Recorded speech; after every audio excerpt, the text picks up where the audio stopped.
गुलजार की एक नज़्म है। छोटे थे माँ उपले थापा करती थी।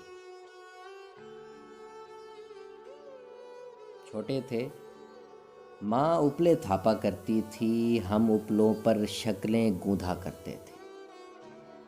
आँख लगाकर, कान बनाकर, नाक सजाकर, पगड़ी वाला टोपी वाला, मेरा उपला तेरा उपला।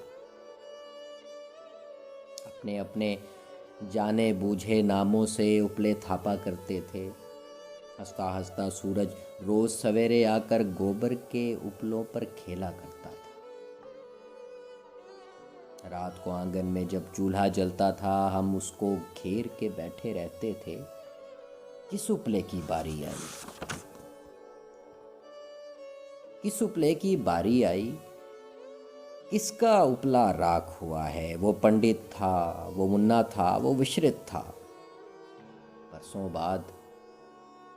बरसों बाद मैं कब से शमशान में बैठा सोच रहा हूँ, आज की रात इस वक्त के जलते चूल्हे में मेरे एक दोस्त का उपला और गया।